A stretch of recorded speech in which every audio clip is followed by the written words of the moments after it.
Welcome to சுடர் கருணை பிரகாசம் சேனல். வாங்க, கத்திரிக்காய் சாதம் ரெசிபி தான் நம்ம பார்க்க போகிறோம். ரொம்பவே டேஸ்டியாக இருக்கும். லஞ்ச் பாக்ஸுக்கு கொடுத்து விடலாம், ஆஃபீஸ்க்கும் நம்ம ஸ்கூலுக்கும் கொடுத்து விடலாம். ரொம்ப டேஸ்டியாக இருக்கும். சுலபமான வகையில் வீட்டில் இருக்க பொருளை வச்சு எப்படி டேஸ்டியான ஒரு லஞ்ச் பாக்ஸ் ரெசிபி செய்யலாம் அப்படிங்கிறது தான் பார்க்க போகிறோம். அதுவும் காலையில் செய்கிறதுக்கு இந்த ரெசிபி ரொம்ப ஈஸியாக இருக்கும். வாங்க, அது எப்படி செய்யலான்னு பார்க்கலாம். இதுக்கு நான் மசாலா பொடி ஒன்று அரைக்கணும். அதுக்கு தேவையான பொருளெல்லாம் எடுத்து வச்சுருக்கேன். கடலைப்பருப்பு, உளுத்தம்பருப்பு, ஜீரகம், கொப்பரை தேங்காய், வேர்க்கடலை, காஞ்ச மிளகாய், இது எல்லாமே வறுத்து பொடி பண்ண போகிறோம். நம்ம இது என்ன அளவுங்கிறத நான் வறுக்கும்போது சொல்கிறேன். வெங்காயம், தக்காளி என்ன அளவு அப்படிங்கிறதையும் நான் செய்யும்போதே உங்களுக்கு சொல்லிடுறேன். இதுக்கு நீல கத்திரிக்காய், நம்ம ஊர் நாட்டு கத்திரிக்காய், வயலட் கலரில் இருக்கிறோம் அந்த கத்திரிக்காய் எடுத்திருக்கேன். இது நல்லா பிஞ்சு கத்திரிக்காய். இந்த மாதிரி பிஞ்சு கத்திரிக்காய் கிடச்சிச்சின்னா கண்டிப்பாக இந்த மாதிரி சாதம் ரெசிபி செய்யுங்க. ரொம்பவே டேஸ்டியாக இருக்கும். கத்திரிக்காய் பிடிக்காதவங்க கூட இந்த மாதிரி சாதமாக நீங்கள் செஞ்சு கொடுத்தீங்கன்னா கண்டிப்பாக சாப்பிடுவாங்க. இப்போ கடாயில் ட்ரை ரோஸ்ட் பண்ணிக்கலாம் நம்ம பொடியெல்லாம். இப்போ கடலைப்பருப்பு 1 டேபிள் ஸ்பூன், உளுத்தம்பருப்பு 1 டேபிள் ஸ்பூன், ரெண்டையும் நல்லா போட்டு வறுத்துக்கணும். ட்ரை ரோஸ்ட்டு தான், எந்த எண்ணெய் எதுவுமே ஊற்றக்கூடாது. 3 காஞ்ச மிளகாய் சேர்த்துக்கலாம். உங்களுக்கு காரம் அதிகம் தேவைன்னா நீங்கள் அதிகமாக சேர்த்துக்கலாம். நான் குழந்தைக்கு கொடுத்து விடணுங்கிறதுனால 3 காஞ்ச மிளகாய் சேர்த்துருக்கேன். இதுவே எல்லாருக்குமே கரெக்டாக இருக்கும். நம்ம பச்சை மிளகாய் வேறு போட போகிறோம். இப்போ ஜீரகம் 1 டீஸ்பூன் போட்டு எல்லாத்தையும் நல்லா வறுத்துக்கோங்க. நல்லா வறுபட்டு வந்ததுக்கப்புறமா கொப்பரை தேங்காய், அதாவது தண்ணி இல்லாமல் இருக்கும்ல, அந்த தேங்காயில் ஒரு 2 டேபிள் ஸ்பூன் கீரி, சின்னதாக கீரி வச்சுருந்தேன், அதை சேர்த்துக்கிறேன்.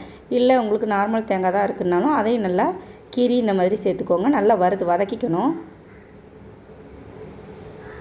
இந்த மாதிரி கொப்பரை தேங்காய் போடுறப்ப அந்த கத்திரிக்காய் சாதம் நல்லா டேஸ்டியாக இருக்கும். அது வறுத்ததுக்கப்புறமா வேர்க்கடலை ஒரு 2 டேபிள் ஸ்பூன். இது வறுத்த வேர்க்கடலை, அதனால் நான் லாஸ்ட்டாக சேர்க்குறேன். நீங்கள் பச்சையாக இருந்துச்சுன்னா ஃபஸ்ட்டே இந்த கடலைப்பருப்பு, உளுத்தம்பருப்பு போட்டு வறுக்கிறப்பே அந்த கடலையை வறுத்துக்கிட்டு அதுக்கப்புறம் இதெல்லாம் போடலாம். நான் வறுத்த வேர்க்கடலைங்கிறதுனால லாஸ்ட்டில் போடுறேன். இதெல்லாம் நல்லா ஆற வச்சுட்டு ஒரு மிக்ஸி ஜாரில் போட்டு நம்ம கொரப்பாக தண்ணியெல்லாம் சேர்க்காமல் கொரப்பாக அரைச்சி எடுத்து வச்சுக்கலாம். நல்லா ஆற வச்சுட்டு இந்த மாதிரி அரைச்சி எடுத்துகிட்டு வந்துடணும். இந்த மாதிரி இருக்கணும். தேங்காய் நம்ம அதுக்கு தான் நான் கொப்பரை தேங்காய் போடணும்னு சொன்னது. அப்போ தான் இந்த மாதிரி பொடி மாதிரி வரும். நம்ம அந்த சாதத்தில் தூவி செய்யும்போது நல்ல டேஸ்டியாக இருக்கும். இந்த பொடி தான் இந்த கத்திரிக்காய் சாதத்துக்கு நல்ல டேஸ்ட்டை கொடுக்கும். இப்போ இன்னும் கடாயை வச்சுட்டு 2 டேபிள் ஸ்பூன் கடலெண்ணெய் ஊற்றிருக்கேன். கடுகு, கடலைப்பருப்பு போட்டு தாளிச்சிக்கலாம். கடுகு 1 டீஸ்பூன், கடலைப்பருப்பு ஒரு 1/2 டீஸ்பூன் போட்டிருக்கேன். போட்டு 2 நல்லா பொரிஞ்சு வந்ததுக்கப்புறம் வெங்காயம் 2 பெரிய வெங்காயத்தை நீல வாக்கில் பொடி பொடியாக கட் பண்ணி சேர்த்துருக்கேன். பச்சை மிளகாய் 2, கருவேப்பிலை.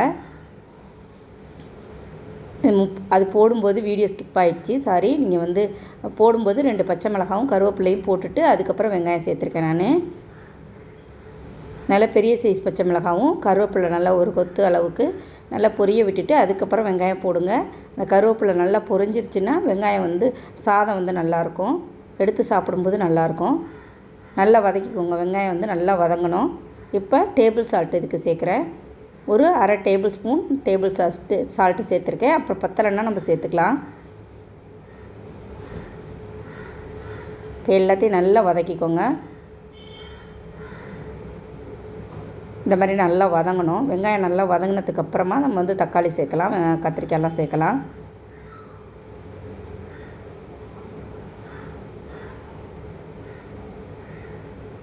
நல்லா மூடி போட்டு வேக வைக்கிறப்ப எல்லாமே நல்லா வதங்கிடும். இப்போ தக்காளி சேர்த்துக்கலாம். தக்காளி ஒரு 2 பெரிய தக்காளியை நீல வாக்கில் கட் பண்ணி சேர்த்துருக்கேன். 2 பெரிய வெங்காயம், 2 தக்காளி, அவ்வளவுதான். இது நல்லா 3 பேர் அளவு சாப்பிட்ற அளவுக்கு நான் இந்த சாதம் நான் அன்றைக்கி செய்கிறேன். ஒரு 400 கிராம் பாஸ்மதி அரிசியில் தான் நான் அன்றைக்கி செய்ய போகிறேன். பாஸ்மதி அரிசி இல்லைன்னா நீங்கள் நார்மல் வீட்டு சாப்பாட்டு அரிசியில் செஞ்சுக்கலாம். இப்போ பாருங்கள், மூடி போட்டு வேக வச்சோன்னா நல்லா வெங்காயம் தக்காளியெல்லாம் நல்லா வதங்கிட்டு, எண்ணெய் அதிகம் தேவைப்படலை. இல்லைன்னா நிறைய எண்ணெய் ஊற்றி அதுலேயே நம்ம வதக்கணும். மூடி போட்டு இந்த மாதிரி வதக்கிறப்ப எண்ணெயும் அதிகம் தேவைப்படாது, சீக்கிரமாகவும் வதங்கிடும். நல்லா வதங்கிடுச்சு. இப்போ கத்திரிக்காய் சேர்த்துக்கலாம். கத்திரிக்காவை நான் இந்த மாதிரி நீல வாக்கில் சேர்த்துருக்கேன். இது என்ன பிஞ்சு கத்திரிக்காய், ரொம்ப பிஞ்சு கத்திரிக்காய், விதையே பிடிக்காதது. நல்லா வெந்து போயிடும். ஒரு எண்ணெயிலே நல்லா ஒரு 4 பிரட்டி மூடி வச்சோம்னாலே நல்லா ஸ்பாஞ்சு மாதிரி வெந்து போயிடும். அதனால் நான் தண்ணியும் சேர்க்கலை. நீங்கள் முத்தினா கத்திரிக்காவாக இருந்தால் தண்ணி சேர்த்து வேக வைங்க. நான் இந்த வெங்காயம் தக்காளியில் உள்ள அந்த ஈரப்பதத்திலே இந்த வெங்காயம், இந்த கத்திரிக்காய் நல்லா வதங்கிடும். நல்லா கிளறி கொடுத்துட்டு அப்படியே ஒரு மூடி போட்டு மூடி வச்சுருங்க. ஒரு 5 நிமிஷம் மூடி வச்சிட்டிங்கன்னா நல்லா வதங்கிடும். நீங்கள் தண்ணி விட்டிங்கன்னா சாதத்தில் நமக்கு வந்து கொலன்னு கிடக்கும் கத்திரிக்காய். அதுக்காக தான் நான் தண்ணி சேர்க்காம இந்த மாதிரி பிஞ்சு கத்திரிக்காய் எப்போயாவது தான் நமக்கு கிடைக்கும். அப்போ இந்த மாதிரி வெரைட்டியாக செஞ்சு சாப்பிட்டுக்கலாம். மஞ்சத்தூள் கொஞ்சமாக சேர்த்துக்கோங்க. சேர்த்துட்டு நல்லா கலந்து கொடுத்துக்கோங்க. இந்த கத்திரிக்காய் நல்லா வதங்கிடணும். வதங்கினா தான் டேஸ்ட்டாக இருக்கும் சாதம். அதே சமயம் குழஞ்சிடக்கூடாது.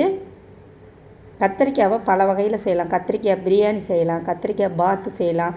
இந்த மாதிரி கத்திரிக்காய் சாதம் நம்ம இந்த வெரைட்டி ரைஸில் இந்த கத்திரிக்காய் சாதம் யாரெல்லாம் செஞ்சுருக்கேன்னு கமெண்டில் சொல்லுங்கள். இப்போ பாருங்கள், வெங்காயம் தக்காளியோட அந்த கத்திரிக்காயும் நல்லா வதங்கிருச்சு. மேலே உள்ள கலர்லாம் சேஞ்ச் ஆகிடுச்சு பாருங்கள். வயலட் கலர் அப்படியே சேஞ்ச் ஆகணும். நம்ம தொட்டு பார்த்தோன்னா சாஃப்டாக இருக்கணும். மறுதிருப்பி நம்ம இதெல்லாம் போட்டு வதக்கிறப்ப அது இன்னும் கொஞ்சம் வதங்கிடும். இப்படி இருந்தால் தான் கத்திரிக்காவை எடுத்து சாப்பிடலாம், இல்லைன்னா குழன்னு போயிடும். இப்போ நல்லா வதங்கிருச்சு. இப்போ நம்ம அரைச்சி வச்ச பொடியை இதில் சேர்த்துக்கலாம். சேர்த்துட்டு நல்லா கலந்து கொடுங்க. இந்த மாதிரி நல்லா கலந்து கொடுத்துட்டு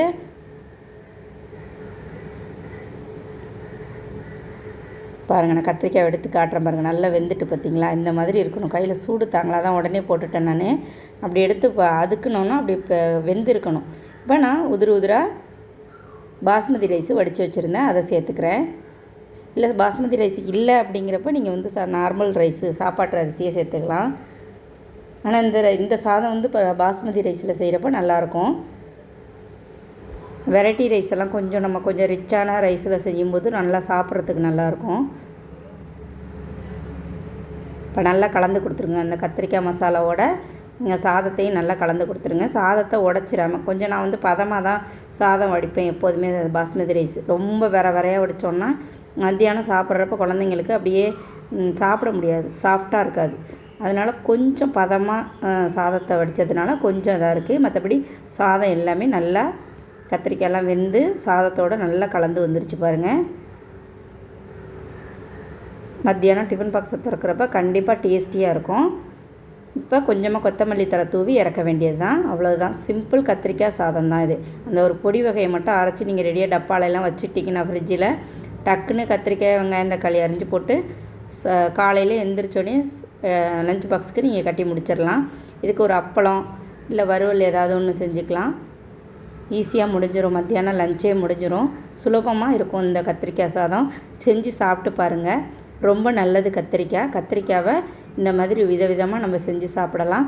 செஞ்சு சாப்பிட்டு பார்த்துட்டு எப்படி இருக்குங்கிறத கமெண்ட்டில் சொல்லுங்கள். இந்த கத்திரிக்காய் சாதம் ரெசிபி உங்களுக்கு பிடிச்சிருந்துச்சுன்னா சுடர் கருணை பிரகாசம் சேனலுக்கு சப்ஸ்கிரைப் பண்ணுங்கள், லைக் பண்ணுங்கள், ஷேர் பண்ணுங்கள், கமெண்ட் பண்ணுங்கள். எப்போதும் போல் உங்கள் சப்போர்ட் கொடுத்துட்டே இருங்க. நன்றி, வணக்கம்.